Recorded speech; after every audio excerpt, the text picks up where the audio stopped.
Hello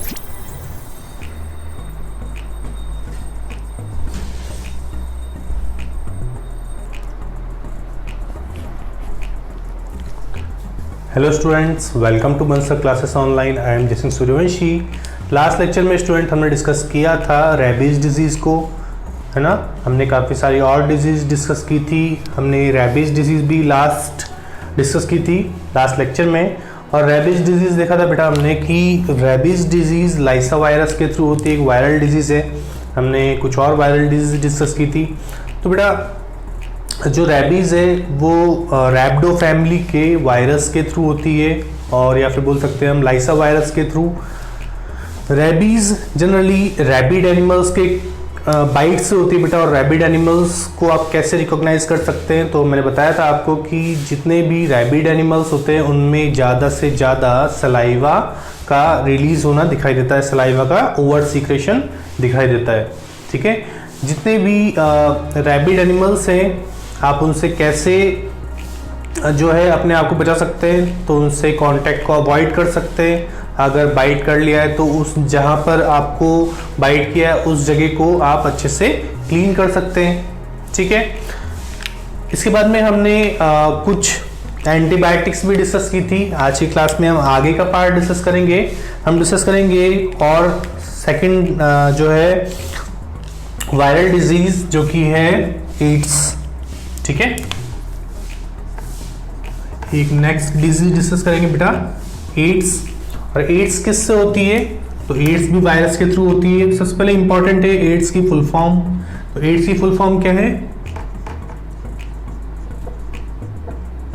acquired immuno deficiency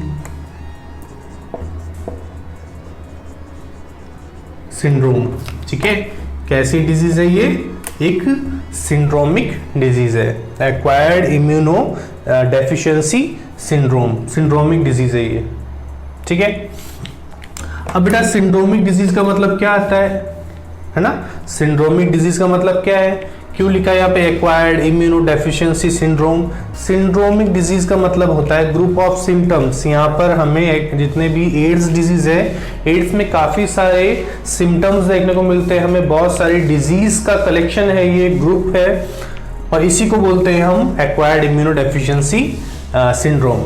तो यहाँ पर काफी सारी डिजीज और देखने को मिलती है हमें, काफी सारी डिजीज जैसे सिम्टम देखने को मिलते हैं, और इन्हीं सिम्टम के थ्रू हमारा इम्यून सिस्टम वीक हो जाता है। ठीक है, हमारी बॉडी की जो WBC सेल्स हैं, जो T4 हेल्पर सेल्स होती है बेटा, उन सेल्स को ये वायरस क्या कर देता है? डैमेज कर देता है, उनके नंबर को कम कर देता है। अब जैसे ही T4 हेल्पर सेल्स की बाउंड्री जैसे ही ब्रेक होती है बेटा, वैसे ही ये वायरसेस हमारी बॉडी के अंदर मूव करते हैं, हमारे लिम्फेटिक सिस्टम के थ्रू पूरे बॉडी के अंदर सर्कुलेट हो जाते हैं। ठीक है, तो इसका जो वायरस है, वायरस का नाम है बेटा, इसका जो वायरस है कैसे ट्रांसमिट होती है? वायरस के थ्रू। वायरस का नाम है HIV वायरस, है ना। 1 मिनट, इस तरीके से लिखते हैं, पैथोजन। क्या नाम पैथोजन का? तो HIV वायरस। अब HIV वायरस का नाम क्या है बेटा? तो HIV वायरस का नाम है ह्यूमन इम्यूनो डेफिशिएंसी वायरस। ठीक है, ह्यूमन इम्यूनो डेफिशिएंसी वायरस। मतलब ये जो वायरस होता है बेटा, ये ऐसा वायरस है जो कि ह्यूमंस के अंदर इम्यून सिस्टम को वीक कर देता है। कैसा वायरस है बेटा? जो कि ह्यूमंस के अंदर इम्यून सिस्टम को वीक बना देता है। और वीक बनाने से ही क्या होता है? हमारा इम्यून सिस्टम वीक होता है तो हम कोई सी भी नॉर्मल डिजीज से भी बहुत ज्यादा जो है इन्फेक्टेड हो सकते हैं, हमें हार्म पहुंच सकता है। ठीक है, तो एड्स डिजीज में पता चल गया बेटा किस टाइप की डिजीज है। तो ये एक वायरल डिजीज है, आपको पता होना चाहिए एड्स की फुल फॉर्म क्या है, तो ये जरूरी है ना। पैथोजन का नाम क्या है? जरूरी है। ठीक है, फुल फॉर्म आपको पता होनी चाहिए, नोट डाउन कर लीजिए।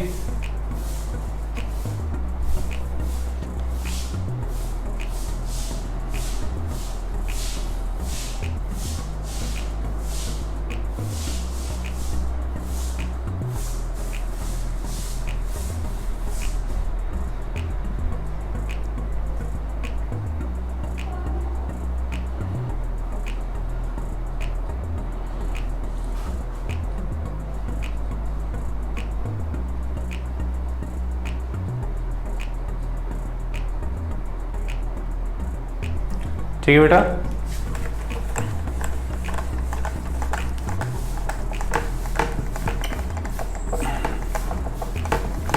तो ये हमें ये पता चल गया कि ये वायरल डिजीज है एक। इसके आगे लिखते हैं हम HIV वायरस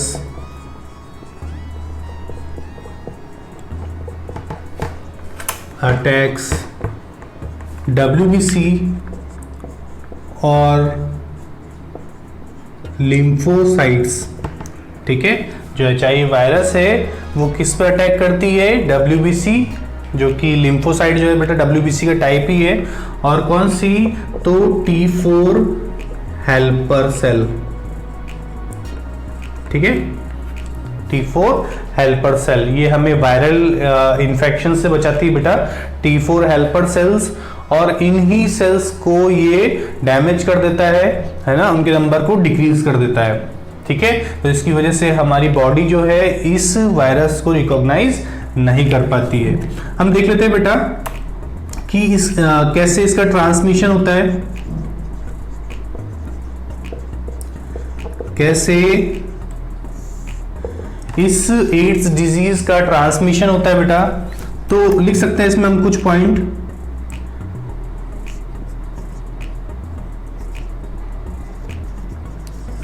थ्रू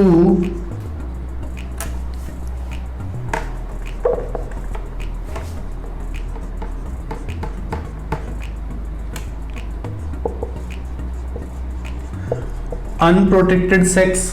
ठीक है, अनप्रोटेक्टेड सेक्स के थ्रू भी ये ट्रांसमिट हो सकता है।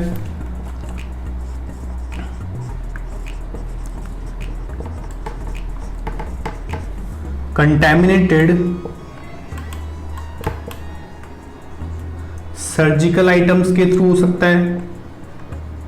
है ना, जितने भी कंटैमिनेटेड सर्जिकल आइटम्स हैं, जैसे निडल से बेटा उनके थ्रू हो सकता है, ब्लेड से उनके थ्रू हो सकता है,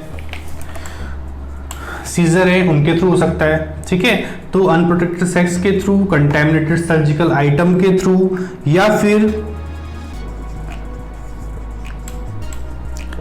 pregnant mother to their child. ठीक है, जो एक प्रेग्नेंट मदर है उससे उसके चाइल्ड में भी ये जो वायरस है वो मूव कर सकता है। ठीक है, प्लेसेंटा के थ्रू ये पास हो सकता है। ठीक है, तो ये कुछ ट्रांसमिशन देखे बेटा हमने थ्रू अनप्रोटेक्टेड सेक्स।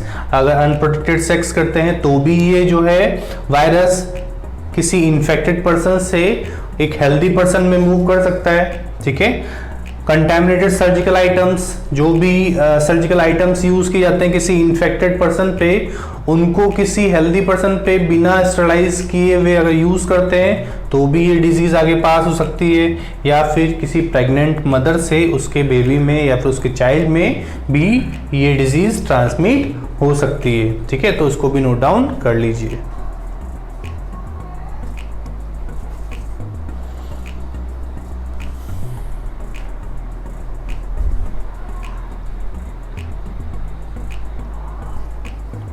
अच्छा, एक और लिख लेते हैं बेटा हम नीचे, यहाँ पर आपको दिख जाएगा 1 मिनट।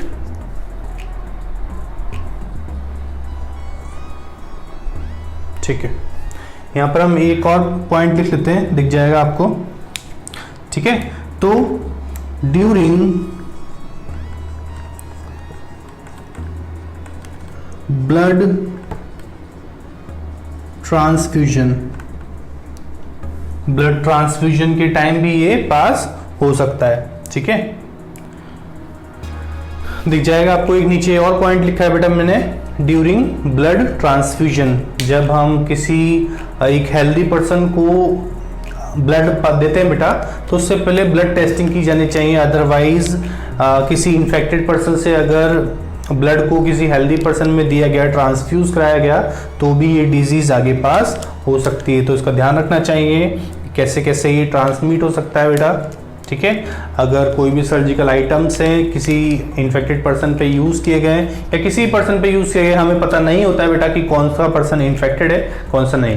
तो जब भी कोई सर्जिकल आइटम यूज़ कर रहे हैं तो उसको सबसे पहले या तो अगर डिस्पोजेबल है वो सर्जिकल आइटम तो डिस्पोज करना चाहिए, अदरवाइज जो है उसको स्टरलाइज करना चाहिए, ठीक है, डीकंटामिनेट करना चाहिए उसको, ठीक है।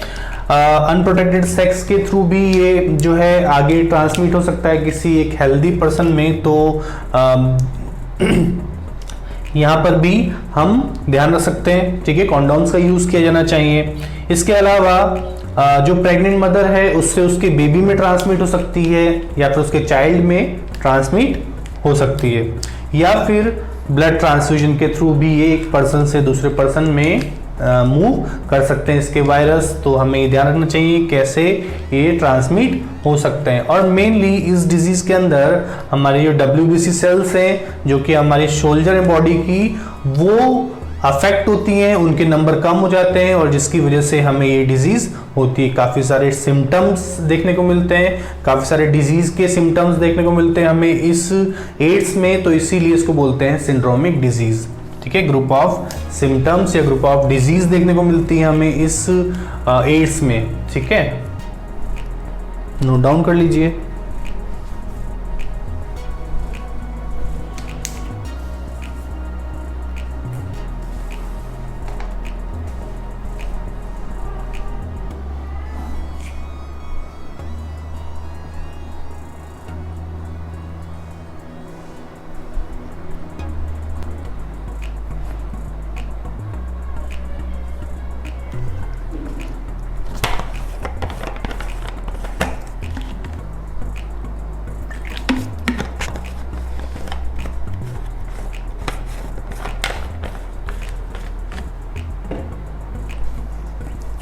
ठीक है, आगे लिखते हैं बेटा हम।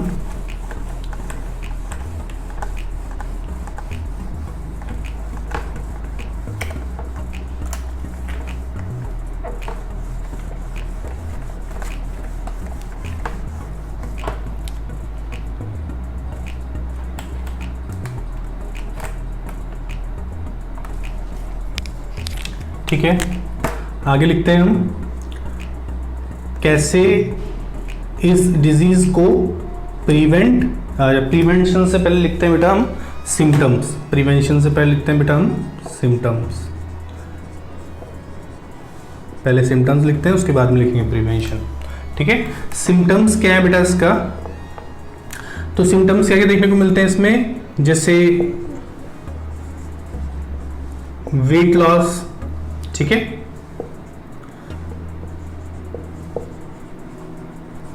मेमोरी लॉस, ठीक है बेटा, मेमोरी लॉस भी होता है इसमें, ब्रेन जो है वो डैमेज होता है, मेमोरी लॉस भी होता है इसके अंदर, स्वेटिंग,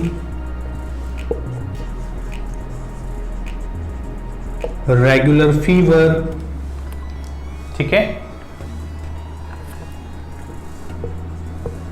बॉडी वीकनेस, क्लियर, और साथ ही साथ स्वलन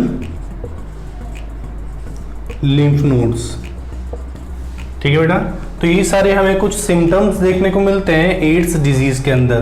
क्या क्या सिम्टम्स देखने को मिलते हैं, तो बॉडी वीकनेस देखने को मिलती है बेटा, ठीक है, साथ ही साथ में वेट लॉस होता है, हमारे बॉडी का जो पार्ट है ब्रेन वो बहुत ज़्यादा इन्फेक्टेड होता है, ब्रेन की नर्व्स यहाँ पे अफेक्टेड होती हैं, साथ ही साथ में मेमोरी लॉस क्योंकि ब्रेन वाला पार्ट अफेक्ट होता है, और स्वेटिंग, रेगुलर फीवर और स्वलन लिम्फ नोड, ठीक है बेटा, जहां पे लिम्फोसाइट सेल प्रेजेंट होती है। लिम्फ नोड जो होते हैं बेटा वो क्या करते हैं, लिम्फ को बनाने का काम करते हैं, लिम्फोसाइट सेल को रिलीज करने का काम करते हैं, ठीक है, बनाने का काम करते हैं। तो ये लिम्फ वाला जो लिम्फ नोड्स वाला पार्ट जो है, जितने भी लिम्फेटिक ऑर्गन्स हैं वो अफेक्टेड होते हैं, वो स्वेल हो जाते हैं इस डिजीज के अंदर। तो ये कुछ सारे सिम्टम्स हैं, इनको भी आप नोट डाउन कर लीजिए, फिर हम आगे लिखते हैं।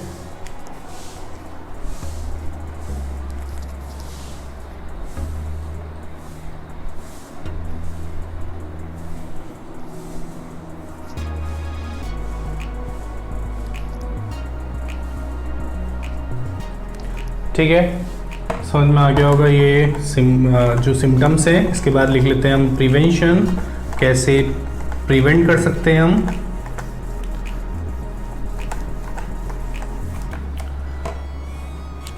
इसके बाद लिखते हैं बेटा हम प्रिवेंशन,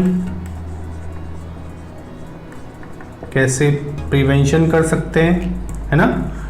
तो सबसे पहले सोशल अवेयरनेस, ठीक है, हमें सोशल अवेयरनेस प्रोग्राम कंडक्ट करने चाहिए, ठीक है। डिस्पोज यूज्ड सर्जिकल आइटम्स, जितने भी सर्जिकल आइटम्स है जो कि डिस्पोजेबल है उनको डिस्पोज करना चाहिए, या फिर यूज स्टेरिलाइज्ड सर्जिकल आइटम। कैसे? स्टेरिलाइज्ड कंडीशन में जितने भी सर्जिकल आइटम्स हैं उनका यूज करना चाहिए। Blood testing before blood transfusion, ठीक है, ब्लड टेस्टिंग की जानी चाहिए ब्लड ट्रांसफ्यूजन से पहले, ठीक है। सोशल अवेयरनेस प्रोग्राम कंडक्ट किए जाने चाहिए, ठीक है। इसके साथ ही साथ अवॉइड अनप्रोटेक्टेड सेक्स, ठीक है, अनप्रोटेक्टेड सेक्स को अवॉइड करना चाहिए। जो अननोन पर्सन्स हैं उनसे सेक्स को अवॉइड करना चाहिए। सोशल अवेयरनेस प्रोग्राम कंडक्ट की जानी चाहिए, है ना, अवेयरनेस प्रोग्राम। इसके बाद में जितने भी surgical items, needles, blade, scissor, कैंची जो होती है बेटा, वो अगर किसी भी पर्सन पे यूज किए गए हैं, डिस्पोजेबल अगर सर्जिकल आइटम है तो उसको डिस्कार्ड कर देना चाहिए, उसको डिस्पोज कर देना चाहिए। या फिर सर्जिकल आइटम्स अगर रीयूजेबल है तो उसको स्टरलाइज करके ही यूज करना चाहिए, ठीक है। ब्लड टेस्टिंग की जानी चाहिए ब्लड ट्रांसफ्यूजन से पहले, क्लियर। और साथ ही साथ में किसी भी अननोन पर्सन से या फिर जितना भी अनप्रोटेक्टेड सेक्स है उसको अवॉइड करना चाहिए। तो ये इसके कुछ प्रिवेंशन है। इसी के साथ में हम यहाँ पर ट्रीटमेंट लिख लेते हैं बेटा। ट्रीटमेंट और कंट्रोल जो है क्या है, कौन सी ड्रग यूज की जाती है इसके लिए, तो ड्रग का नाम है बेटा जो उसके लिए इफेक्टिव ड्रग है FDA अप्रूव्ड, उसका नाम है ज़िडोवुडिन। क्या नाम है?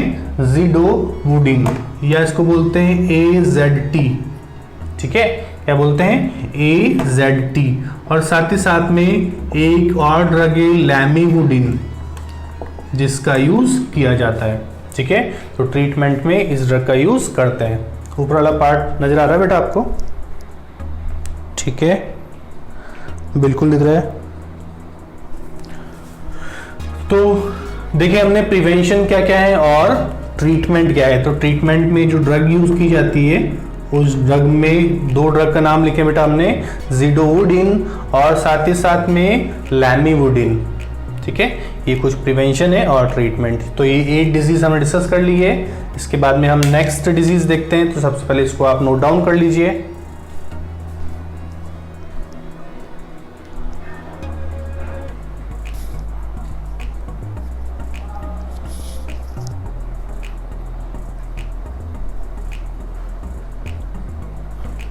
ठीक है बेटा, यहाँ तक समझ में आ गया आपको प्रिवेंशन क्या क्या है और ट्रीटमेंट के लिए कौन सी ड्रग का यूज किया जाता है, ठीक है।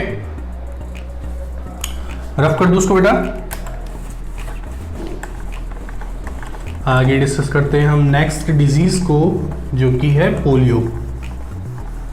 तो हमने एड्स को डिस्कस किया बेटा। एड्स एक वायरल डिजीज है और कैसे इस डिजीज के सिम्टम को रिकॉग्नाइज कर सकते हैं, है ना। और जो है हमारे बॉडी का इम्यून सिस्टम इससे वीक हो जाता है, ठीक है। तो नेक्स्ट डिजीज है पोलियो। जो भी आपके नंबरिंग चल रही है बेटा उस हिसाब से नंबरिंग डाल लेना। पोलियो भी एक वायरल डिजीज है, तो उसका जो पैथोजन है, जो उसका पैथोजन है उसका नाम बेटा पोलियो वायरस।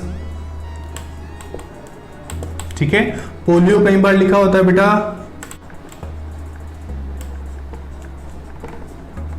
पॉलीमिलाइटिस। ठीक है, तो पोलियो या फिर पॉलीमिलाइटिस एक ही बात है।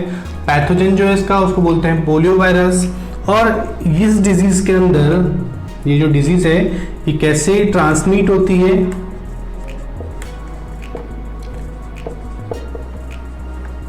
कैसे ट्रांसमिशन होता है बेटा इसका, तो थ्रू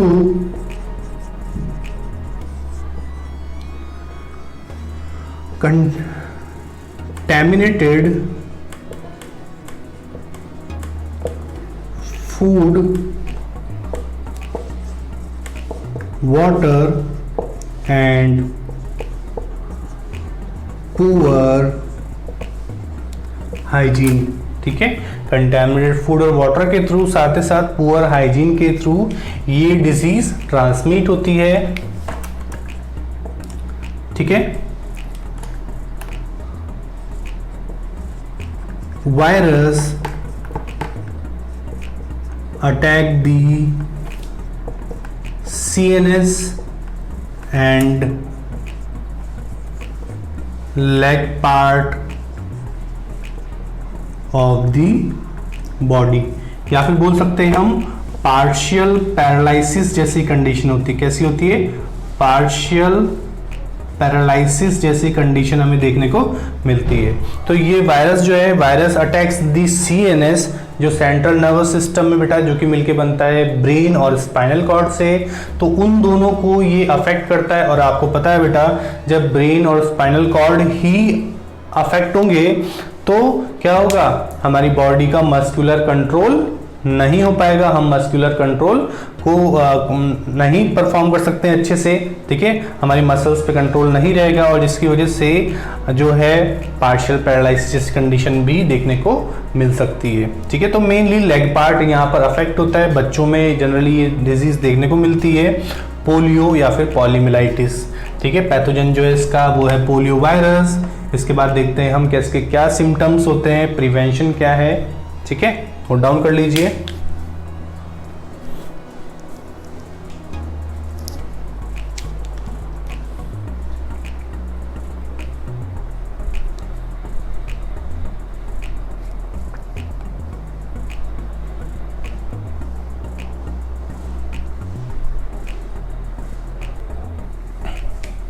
ठीक है बेटा, ये हमने ट्रांसमिशन देख लिया और उसके साथ साथ हमने देख लिया इसके क्या सिम्टम्स होते हैं। तो बेटा इसमें CNS अफेक्ट होता है और हमारी बॉडी का जो लेग पार्ट होता है वो अफेक्ट होता है। ठीक है, इसके बाद लिखते हैं बेटा हम कैसे प्रिवेंट कर सकते हैं इस डिजीज को होने से।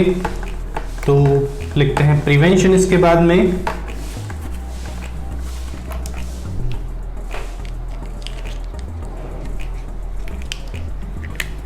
तो प्रिवेंशन क्या क्या बेटा, पहले लिख लो प्रिवेंशन, ये लिख रहे हैं बेटा हम प्रिवेंशन।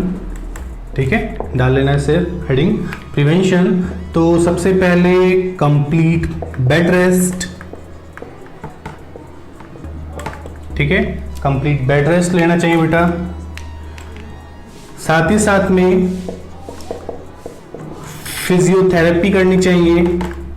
ठीक है, अगर लेग पार्ट अफेक्ट है, अगर ये डिजीज हो गई है तो फिजियोथेरेपी करना चाहिए बेटा, मस्कुलर मूवमेंट करना चाहिए जिसके थ्रू ये डिजीज के जो सिम्टम्स हैं वो धीरे धीरे रिड्यूस हो सकते हैं। ठीक है, साथ ही साथ में ओरल पोलियो वैक्सीन का यूज किया जाना चाहिए बेटा। ठीक है, किसका यूज किया जाना चाहिए? ओरल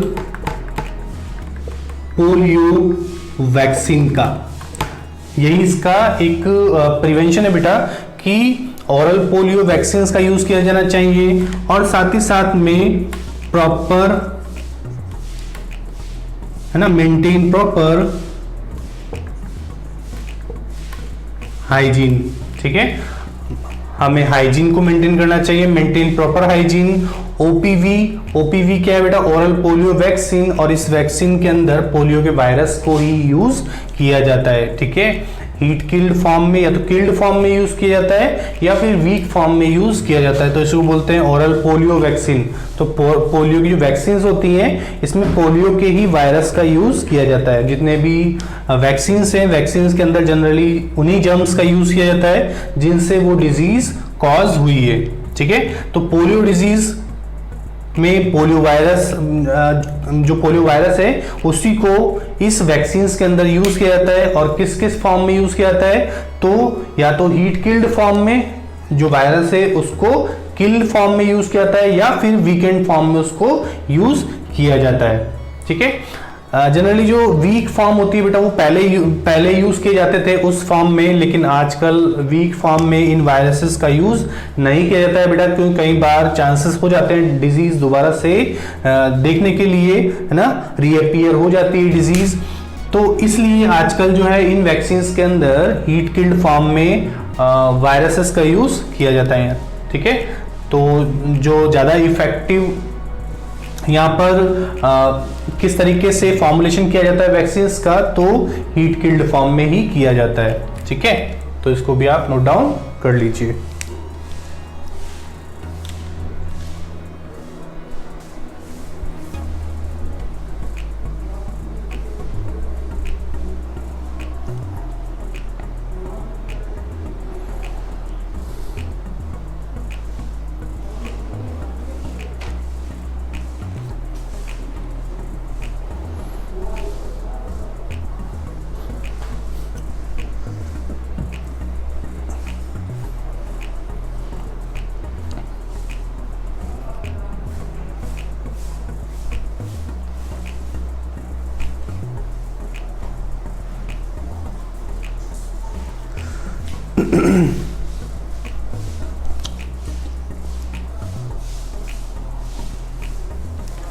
ठीक है बेटा, इसके बाद लिखते हैं हम एक नेक्स्ट वायरल डिजीज।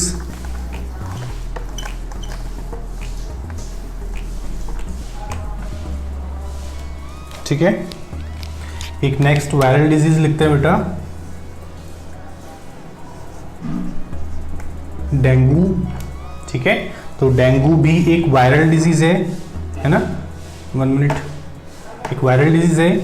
पैथोजन जो है बेटा इसका, पैथोजन जो है वो क्या है, एक वायरस है। वायरस का नाम है बेटा डेन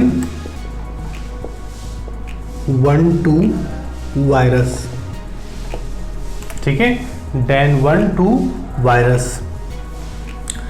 इसके बाद में डेन 1-2 वायरस, इसके बाद में लिखते हैं बेटा ये जो है वायरस कैसे, ये जो डिजीज है या फिर जो वायरस है ये कैसे ट्रांसमिट होता है। तो ट्रांसमिशन कैसे होता है बेटा इसका, ट्रांसमिशन, है ना, तो थ्रू दी बाइट ऑफ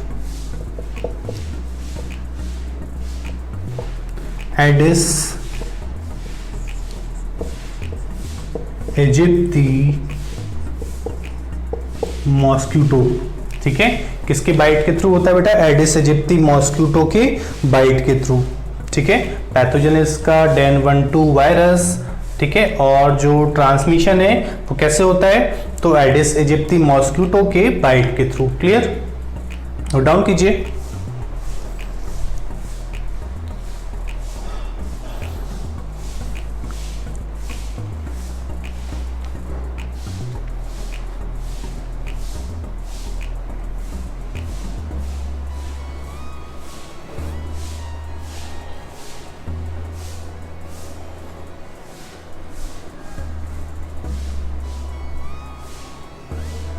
ठीक है बेटा, इसको रफ कर रहा हूँ, आगे हम डिस्कस करते हैं कि इसके क्या सिम्टम्स होते हैं।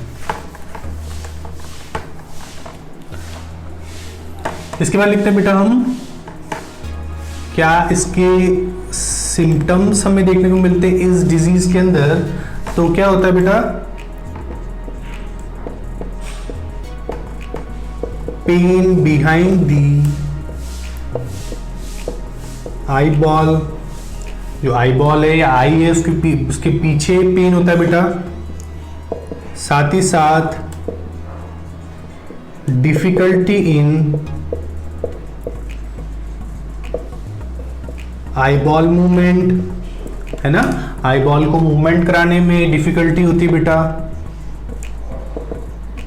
Joint and muscle pain, muscle pain और जॉइंट पेन भी होता है इसके अंदर, ठीक है। हाई फीवर, ठीक है, हेडेक,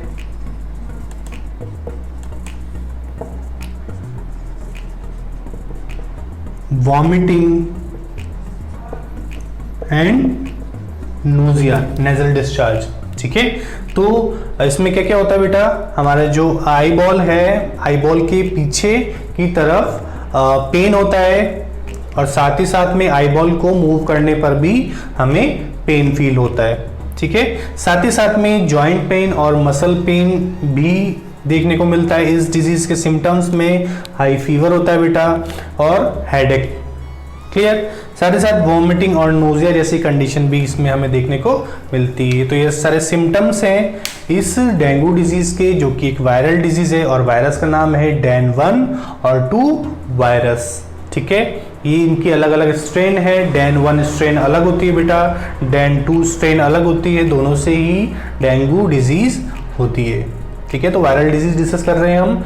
नेक्स्ट वो है डेंगू और हमने इसका वायरस देखा, साथ ही साथ देखा ट्रांसमिट कैसे होता है। तो एडिस इजिप्टी एक मॉस्क्यूटो है बेटा, उसके थ्रू ये ट्रांसमिट होता है, ठीक है।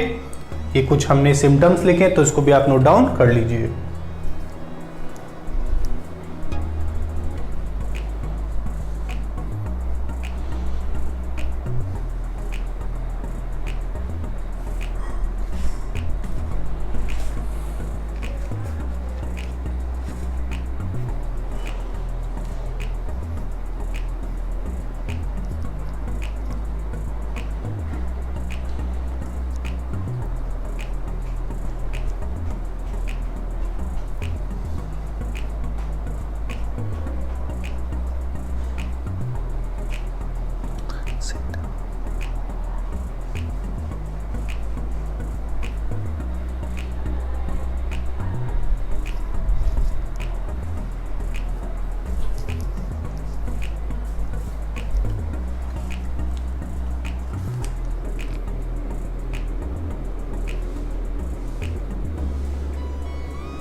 ठीक है बेटा। इसके बाद हम लिखते हैं next,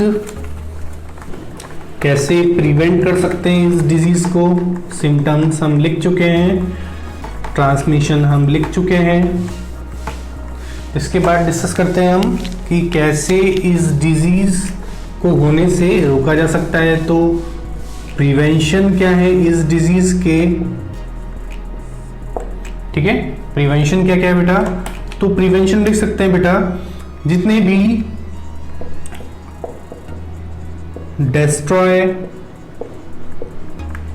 breeding places of mosquito, जितने भी मॉस्क्यूटो के ब्रीडिंग प्लेसेस हैं उनको डिस्ट्रॉय करना चाहिए। Sprinkling of kerosene,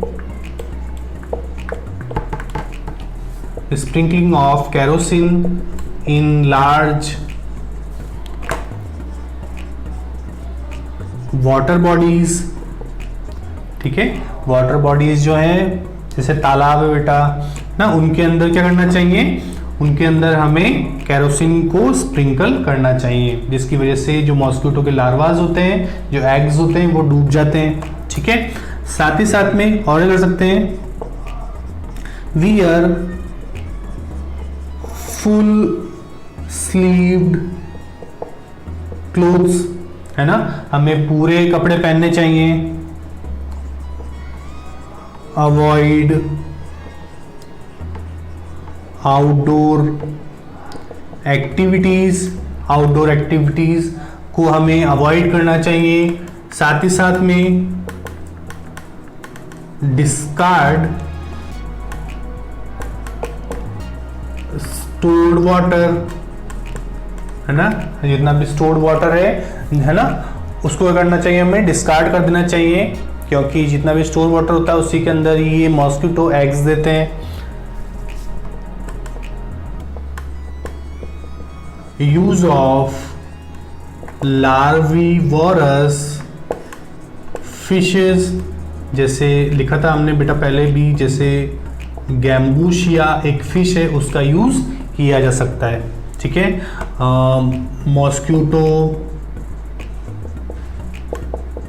mosquito nets और साथ ही साथ में मॉस्किटो रिपेलेंट का यूज कर सकते हैं। ठीक है, मॉस्किटो नेट्स और साथ ही साथ मॉस्किटो रिपेलेंट का यूज भी किया जा सकता है। तो क्या क्या इसके प्रिवेंशन है बेटा, कैसे हम इस डिजीज को होने से रोक सकते हैं? तो सबसे पहले जो ब्रीडिंग प्लेसेस हैं, जो ऐसी जगह हैं बेटा जहां पर ये मॉस्किटो एग लेइंग करते हैं बेटा, एग्स देते हैं, उन जगह को हमें डिस्ट्रॉय करनी चाहिए, है ना। उधर अगर पानी जमा है बेटा तो उस पानी को भी हमें हटा देना चाहिए, वहां से डिस्कार्ड करना चाहिए, पानी को ढक के रखना चाहिए अगर स्टोर्ड वाटर भी है तो। साथ ही साथ में उसमें केरोसिन डाल सकते हैं हम, केरोसिन की वजह से जितने भी लार्वाज होते हैं वो नीचे डूब जाते हैं पानी में। ठीक है, साथ ही साथ में हम फुल स्लीव्ड के क्लोथ्स को पहन सकते हैं जब हम आउटडोर एक्टिविटीज करते हैं, तो जनरली हमें ज़्यादा चांसेस होते हैं डेंगू मलेरिया होने के, तो उस टाइम पे हम जो कपड़े हैं वो पूरे पहन सकते हैं, है ना। साथ ही साथ में आउटडोर एक्टिविटीज़ को अवॉइड कर सकते हैं, बाहर जाना हम कम कर सकते हैं बेटा, पार्क्स में, ग्राउंड में, क्योंकि वहाँ पे मॉस्किटो काफ़ी ज़्यादा होते हैं, ग्रीनरी काफ़ी ज़्यादा होती है। ठीक है, डिस्कार्ड स्टोर्ड वाटर अभी हमने डिस्कस कर ही लिया बेटा। बारिश के सीजन में, अब जैसे बारिश का सीजन चल रहा है तो काफ़ी सारे ऐसे ऑब्जेक्ट होते हैं बेटा, है ना, जिनके अंदर पानी भर जाता है, पानी काफ़ी देर तक स्टोर होता है। कुछ चीज़ों में जैसे टायर होते हैं, ट्यूब्स होते हैं, इनके अंदर पानी भर जाता है, तो यहाँ पे मॉस्किटो अपने एग्स दे देते हैं। ठीक है, तो हमें उन वाटर को डिस्कार्ड करना चाहिए या फिर उन ऑब्जेक्ट को वहाँ से हटा देना चाहिए। इसके बाद में हम लार्विवोरस फिशेस का यूज कर सकते हैं बेटा। लार्विवोरस फिशेस क्या होती हैं, तो मैंने आपको बताया था कि ये फिशेस जो होती हैं वो लार्वास को फीड करने का काम करती है, जैसे गैम्बूशिया फिश, मिनोस एंड ट्रॉट, ये हम लिख चुके थे। इसके बाद में मॉस्किटो नेट्स का यूज किया जा सकता है बेटा, मॉस्किटो नेट्स भी हम यूज करते हैं मॉस्किटो को दूर रखने के लिए। साथ ही साथ में कुछ मॉस्किटो रिपेलेंट या मॉस्किटो क्रीम्स, है ना, या फिर कॉइल जो होती है बेटा, उनका यूज भी किया जा सकता है। डीडीटी का यूज आजकल नहीं किया जाता है बेटा, मैंने दोबारा बताया आपको, डीडीटी जो है रेस्ट्रिक्टेड है, डीडीटी का यूज नहीं किया जाता है। क्यों? क्योंकि डीडीटी की वजह से बायो मैग्निफिकेशन के चांसेस काफी ज्यादा रहते हैं, टॉक्सिसिटी इंक्रीज होने के चांसेस काफी ज्यादा रहते हैं बेटा। ठीक है, तो इनको भी आप नोट डाउन कर लीजिए।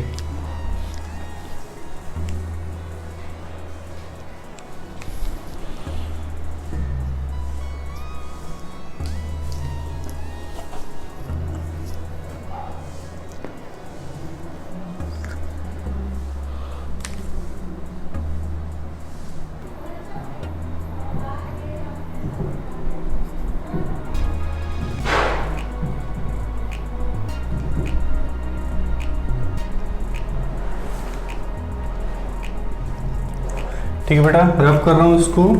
एक और डिजीज है, उसको भी हम डिस्कस कर लेते हैं।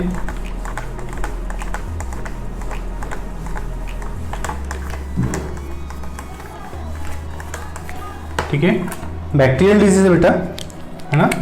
एक और डिजीज है जिसको हम डिस्कस कर लेते हैं, जिसका नाम है टिटेनस। ठीक है, कई बार पूछ लेता है टिटेनस के बारे में। तो टिटेनस का जो पैथोजन है, टिटेनस डिजीज का जो पैथोजन है, पैथोजन का नाम है क्लॉस्ट्रीडियम टिटेनी। क्या नाम बेटा? Clostridium tetani. तो क्लॉस्ट्रीडियम टिटेनी के थ्रू ये टिटेनस डिजीज होती है। कैसे ट्रांसमिट होती है, ट्रांसमिशन देख लेते हैं बेटा इसका हम। ट्रांसमिशन देख लेते हैं, तो ट्रांसमिशन कैसे होता है बेटा? by the injury through contaminated iron and wood object, ठीक है। तो कंटेमिनेटेड आयरन के या फिर वुड के ऑब्जेक्ट के थ्रू हो सकती है, ठीक है। इसका ट्रांसमिशन कैसे होता है बेटा, किसी भी कंटेमिनेटेड वुड या फिर आयरन के थ्रू अगर चोट लगती है हमें तो हो सकता है। पैथोजन जो है इसका वो है क्लॉस्ट्रिडियम टिटेनी, है ना। तो टिटेनस डिजीज एक बैक्टीरियल डिजीज है, ये जो है बेटा एक बैक्टीरिया है। क्या है ये, एक बैक्टीरिया है ये, ठीक है, बैक्टीरियल डिजीज है। ध्यान से लिख लेना बेटा, ये एक बैक्टीरियल डिजीज है। इसके बाद लिखते हैं इसके हम क्या क्या सिम्टम्स देखने को मिलते हैं इस डिजीज के अंदर और कैसे इसको प्रिवेंट कर सकते हैं। इसको नोट डाउन कर लीजिए पहले।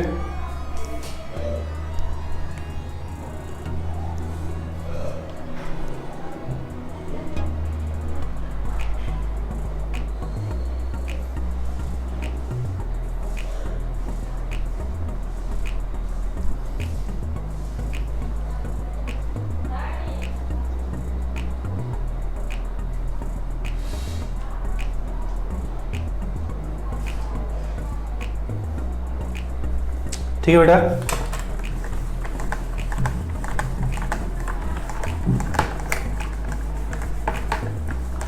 इसके बाद देख लेते हैं हम कि इसके क्या सिम्टम्स हैं,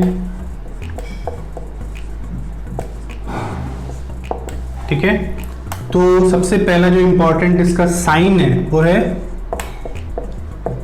स्पाम्स इन जॉ मसल,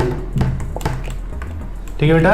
जो जॉ मसल है उसमें स्पाम्स क्रिएट होते हैं बेटा, और स्पाम्स के अकड़न होती है बेटा। अकड़न की वजह से difficulty in breathing and consumption of food, ठीक है। फूड को खाने में भी दिक्कत होती है, साथ ही साथ बेटा ब्रीथिंग में भी प्रॉब्लम होती है। साथ ही साथ इसमें कुछ कॉमन हमें इंडिकेशंस देखने को मिलते हैं, जैसे फीवर, नोजिया,